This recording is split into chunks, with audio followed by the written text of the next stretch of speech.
Okay folks, what we're going to be doing today is replacing the metering device, also known as a TXV, on this 2002 Lincoln Navigator. So let's go ahead and get this video started so you can see the whole process. This is a three-part video.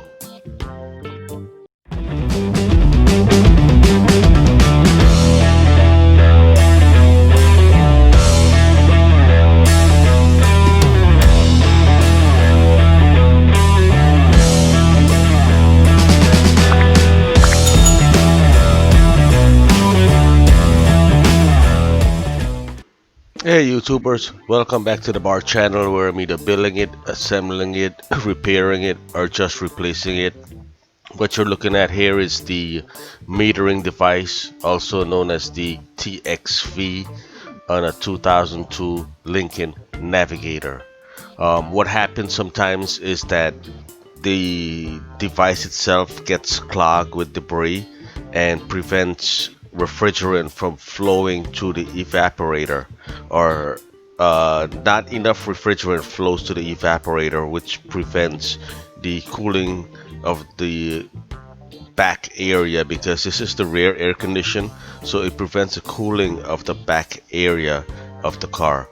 I was working on the replacing the orifice of this car, and since I had the system open, I decided to replace this TXV because it was only a $15 part, so it only makes sense to have it replaced. So this job is supposed to be a real easy job. Just pop that little cover off on the left rear panel in the cargo area and remove the four nuts, two going to the evaporator and two coming from your compressor in the front. Once again, I was thrown a curveball. The two nuts going to the evaporator would not budge. As much as I tried and tried, I see that the refrigerant lines wanted to twist. So I tried every which way possible. I struggled with it, but there was no way I was getting it out without doing some damage to these lines. So I had to think of some alternate method. So once I start thinking, I said, okay, you know what? I need to start pulling this whole back panel apart. And in this video, I'm not going to cover step-by-step instructions on how to pull this panel apart. If you cannot pull this panel apart, you really shouldn't attempt this job. Once I pulled the panel apart, I exposed the entire, I guess, the condition system, because in here comprise of your heat exchanger and your air conditioning system. So I went from back to side and pop all the little screws and nuts and bolts and whatever is holding this entire assembly together. If it doesn't come out easy, there's something that's holding back, so look around and examine the area. There's a small plastic screw, there's a bolt, there's a nut hidden somewhere. Do not go pulling, tugging, yanking on it, because it should just fall right out once all the screws and clips comes out. You want to pay attention to like wiring harnesses, if there's any circuit board, anything that could be holding it back in place, like this wire harness that's running from the wall that would hold this entire assembly back in place. If there's little screws, try to screw it back to the hole so you can remember which screw goes in what spot. Get all your screws in one area so you don't start losing parts. Now that I got this entire assembly apart, I'm gonna attempt to pull out this evaporator. I flipped the unit over and you can see there's a bunch of screws that holding that a secondary cover for the evaporator, and the heat exchanger is also in this box. And if you look in the video before, you'll see two radiator hose, the small heat hose that's running to this unit, and you'll see it later on in the video where this hose would be that's going to your heat exchanger. So at that point in time, if you need to clean your heat exchanger, you can clean it out.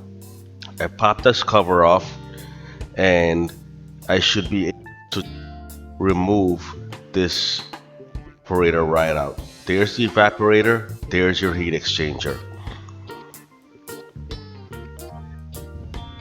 Now I lift the entire evaporator straight out. There's no screws or anything that's holding it in place.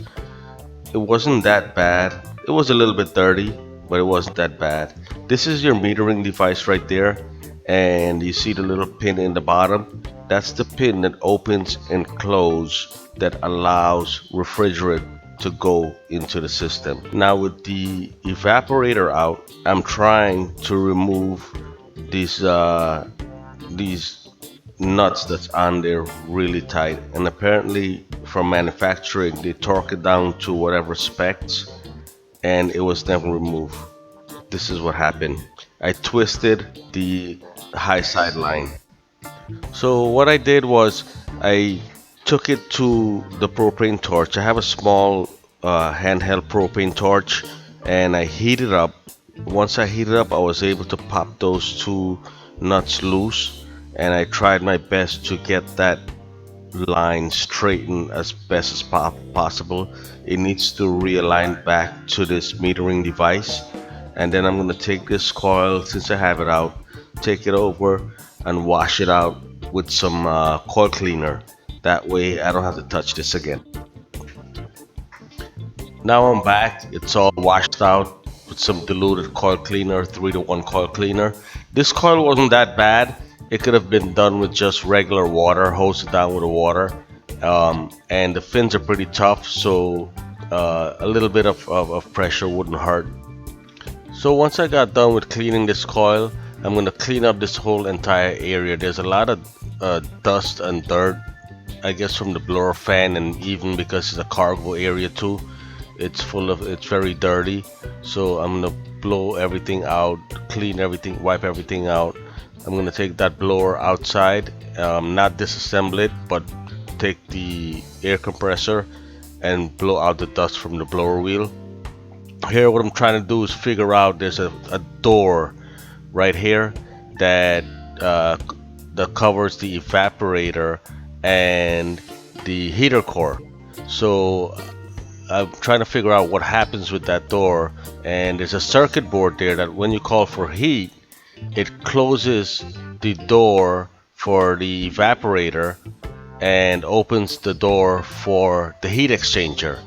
So just in the event that you're not getting heat or something, that circuit board could be malfunctioning and it's not opening the door to let the blower blow air over the heat exchanger. So that's the design, I guess, for this. I was trying to figure out that design and how it works because of the forcing of the air, and that circuit board and that white canister on top, or that white little box, has a circuit board with a controller that opens and closes that door. So I'm gonna go ahead and get this whole thing all cleaned up and move along with reassembling back this unit.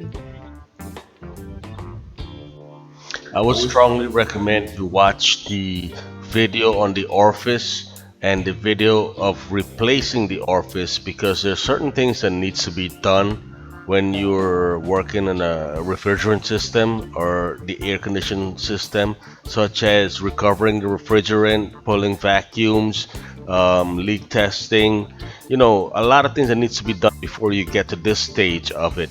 I've already done the recovery and all that in the front. I replaced the Orifice, so because the system was open, I decided to, okay, just change this so I don't have to touch it again. I already have the system open, so I clean it up and then move forward.